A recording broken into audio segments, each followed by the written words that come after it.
Olá a todos, meu nome é Denê Nakazato, eu sou oncologista clínico. Hoje eu vou falar com vocês no simpósio Interligas sobre tabagismo e câncer.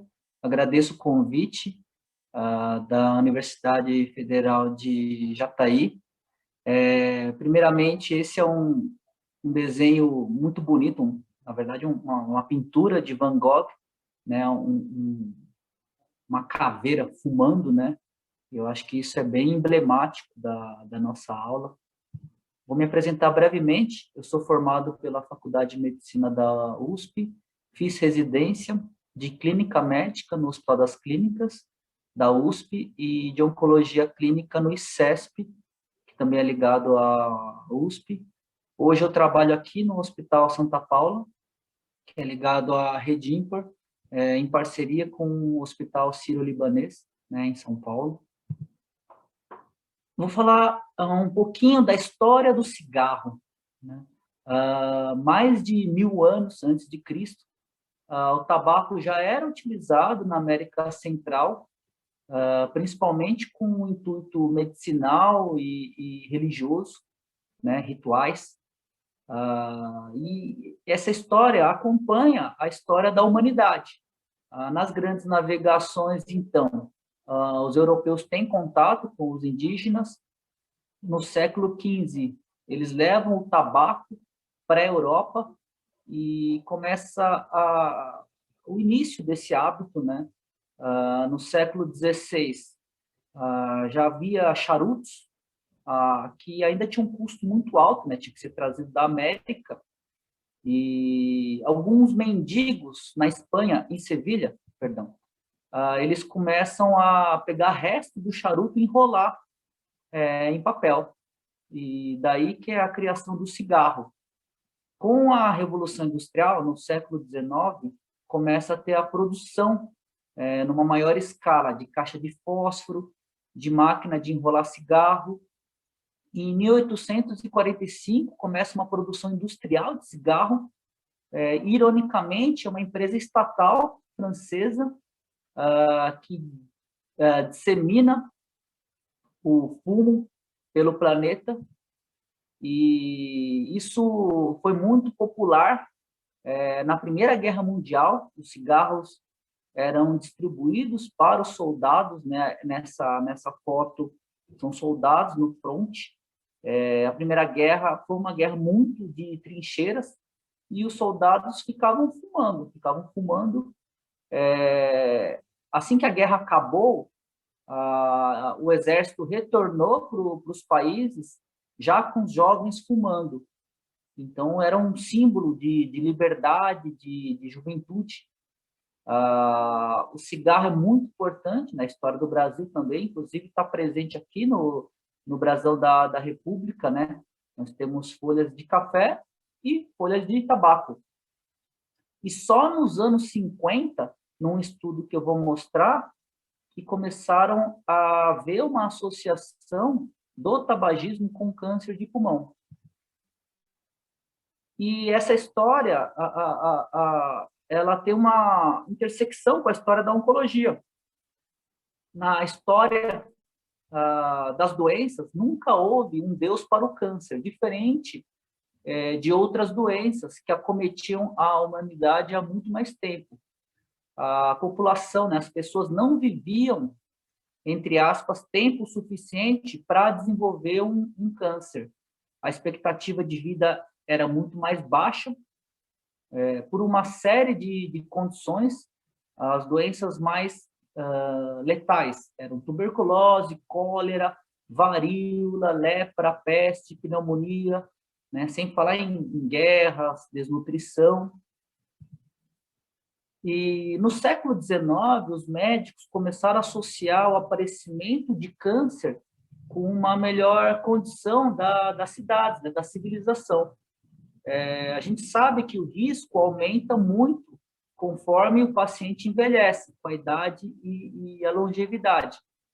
Conforme as outras doenças que a gente citou foram diminuindo a mortalidade, por uma série de fatores, como saneamento básico, água encanada, vacinas, antibióticos, antisepsia e anestesia, que propiciaram uma melhora na cirurgia, a radiologia, as outras doenças foram se tornando menos importantes, as pessoas foram vivendo mais tempo, e aí, então, aparece o cigarro.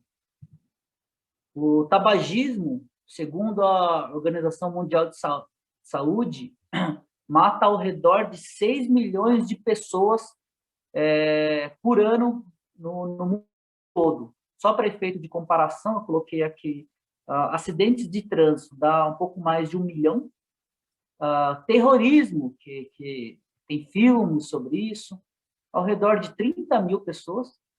A Covid-19, que a gente está agora no pico da pandemia no Brasil, em um ano foram quase 3 milhões, né? 10% no Brasil. Desses que faleceram, 600 mil nem são fumantes. E metade, ou seja, são fumantes passivos, né? Metade das pessoas que fumam vão morrer de alguma doença relacionada ao cigarro. Então, o cigarro ele é considerado a causa de morte mais prevenível na saúde pública, era só as pessoas deixarem de fumar, é a principal causa isolada, né, evitável de câncer, e 80% das pessoas que fumam, né, dá 1 bilhão de pessoas, vivem nos países mais pobres. O tabagismo no Brasil diminuiu bastante, ainda bem, também com várias medidas, né? Aqui nesse gráfico à esquerda, em azul os homens, em vermelho as mulheres, né? Então, em 89, mais de 40% dos homens fumavam, caiu para quase 20%, e em 2009, né, 20 anos depois, e de mulheres, quase entre 25% e 30%, caindo para menos de 15%, e nos anos subsequentes, que é esse gráfico aqui à direita, aqui os homens daria mais ou menos 12%, mulheres 7%. Essa aqui foi uma pesquisa nas capitais brasileiras. Quais foram as medidas? Imposto, restrição de propaganda, eu vou falar disso nos próximos slides, leis, né, aumento de preço, né, isso diminui, tentar diminuir o acesso dos jovens ao cigarro, aquelas propagandas atrás do maço também eu vou mostrar, proibição de fumar, por exemplo, em hospitais, em lugares fechados. Isso vocês não pegaram, mas antigamente as pessoas fumavam dentro inclusive de faculdades, fumavam dentro de balada, bar, né? Isso foi ficando restrito. O cigarro tem milhares de componentes químicos, um negocinho pequenininho, e mais de 50 são cancerígenos. A nicotina, que é o elemento que é mais viciante, e essa adição é comparável à cocaína e heroína. Da tragada até o cérebro, uma velocidade de poucos segundos, isso é disseminado. E aqui à direita, uma série de substâncias que são utilizadas na fabricação de um cigarro, né? O tabagismo causa diversas outras doenças que não câncer, né? Doenças, acho que vocês devem falar melhor nas outras aulas, mas cardiológicas, pulmonares, BPOC, diabetes, hipertensão arterial, trombose, osteoporose, úlceras, infecções, né, como pneumonias, problemas oftalmológicos, degeneração macular, catarata, infertilidade. Na mulher grávida, aumenta o risco de aborto, gravidez ectópica e neném com baixo peso. No homem, aumenta o risco de disfunção erétil. Esse é o estudo mais importante, assim, é o estudo preliminar do combate ao cigarro, né? Esse Dr. Richard Doll, ele fez questionários, um inquérito epidemiológico com médicos na Inglaterra, acompanharam por anos, e eles viram que esse hábito do cigarro estava associado ao câncer de pulmão, né? eles inclusive largaram o cigarro depois. Muitos pesquisadores faleceram de câncer relacionado ao cigarro. Esse quadro são os tumores mais prevalentes, mais incidentes, na verdade, né, de 2020. É uma tabela do INCA. Homens, próstata é o mais comum. Eu coloquei em vermelho os tumores que são mais associados, que têm um risco aumentado pelo cigarro, né? Na verdade, quase todos os tumores têm um pouco mais de risco pelo tabagismo. Cólon, que é o segundo em homem, pulmão, é muito ligado, né? Estômago, cavidade oral, esôfago, bexiga, laringe, em mulheres, mama, que é o mais comum, colo retal, colo de útero, pulmão, estômago e ovário. E eu nem coloquei aqui dos mais letais, que o pulmão é o campeão. O câncer de pulmão era uma doença extremamente rara antes do advento do cigarro. O hábito de fumar aumenta o risco em 20 vezes. Inclusive, o rastreamento, ou seja, pesquisar em pacientes que nem estão sentindo nada, e a suspeita, se tiver um nódulo pulmonar, é diferente em relação a um paciente que nunca fumou. É um fator de risco para todos os tipos de câncer de pulmão, tanto pequenas células quanto não pequenas células, né? Que são principalmente o carcinoma escamoso e o adenocarcinoma. E para o adenocarcinoma, para quem fuma, existe uma menor associação a mutações, por exemplo, de EGFR e ALK. Então, quem fuma tem menos chance de ser candidato à terapia-alvo de um medicamento oral. Para câncer de cabeça e pescoço, o tabagismo aumenta o risco em 15 vezes e o etilismo potencializa esse risco, né? Se o paciente fuma e bebe, o risco é ainda maior. E a evolução desses pacientes é pior quando é comparada com um paciente que só tem um tumor associado ao HPV, ao papilomavírus, né, que é associado ao sexo oral. O câncer de esôfago, também o tabagismo aumenta em 2 vezes o risco de carcinoma escamoso, e quando ele fuma e bebe, aumenta ainda mais, 23 vezes. Câncer de estômago, 1,5, pâncreas, 2,5, coloretal, 2 vezes. Câncer renal, o fumante tem 2 vezes mais risco. Câncer de bexiga, 4 vezes mais risco. Então, tem uma série de neoplasias que esse hábito aumenta o risco. E para quem fuma, além disso, tem um tratamento menos eficaz, tem um risco aumentado de complicações, né? Por exemplo, se o paciente opera, para quem fuma, tem um risco maior de infecção, de problema na cicatrização, na ferida.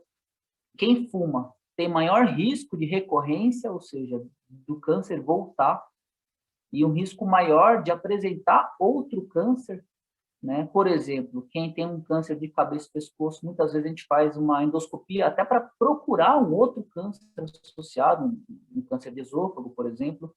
A gente faz o estadiamento do tórax. Muitas vezes a gente fica até na dúvida se é uma metástase ou um outro tumor, se você acha, por exemplo, um nódulo no pulmão.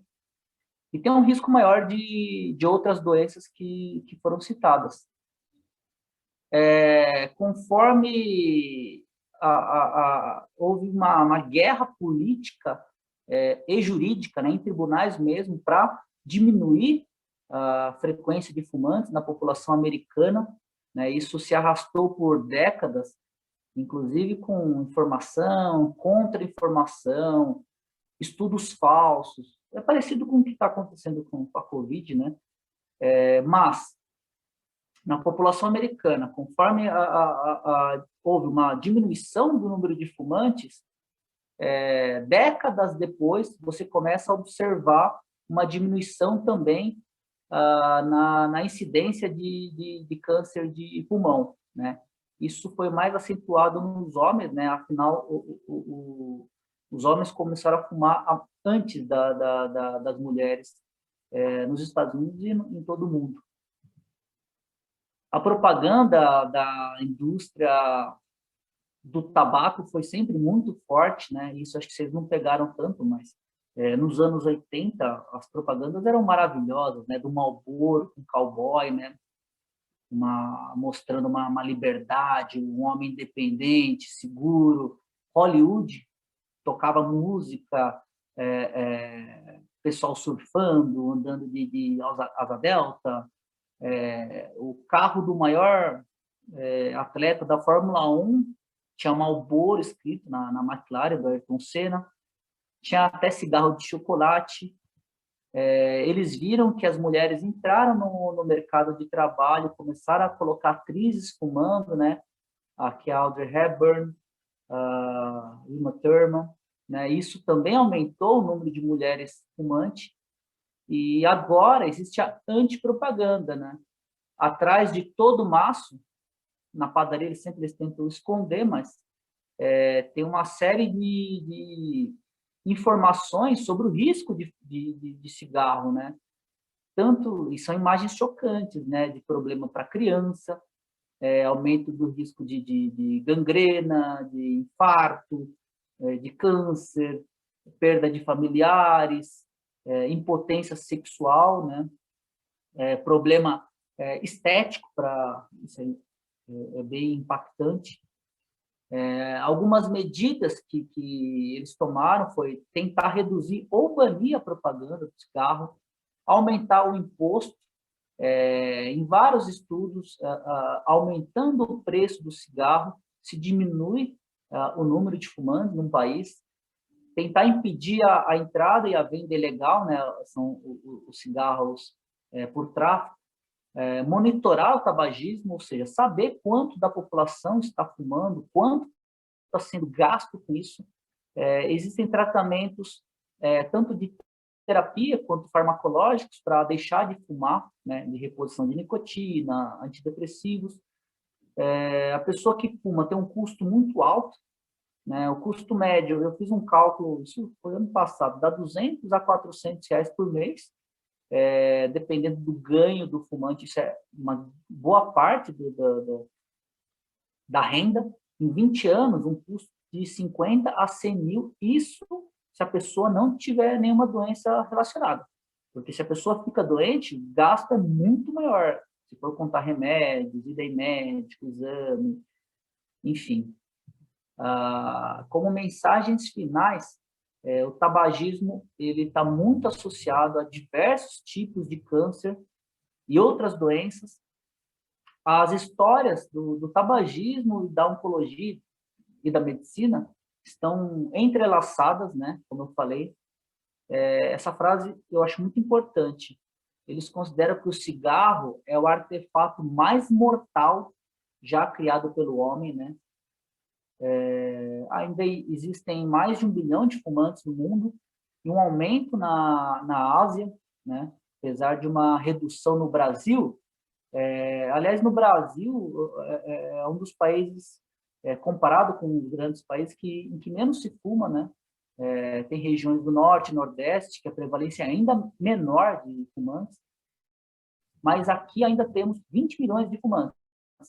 Então, como recado para os alunos de medicina, a gente, apesar da grande maioria dos jovens hoje não fumarem, nós ainda vamos ter muitos problemas de doenças relacionadas ao cigarro, tanto de câncer quanto de doença cardíaca, doença pulmonar, né? Essas pessoas esses adultos que fumam agora vão envelhecer e vão se tornar pacientes, inevitavelmente.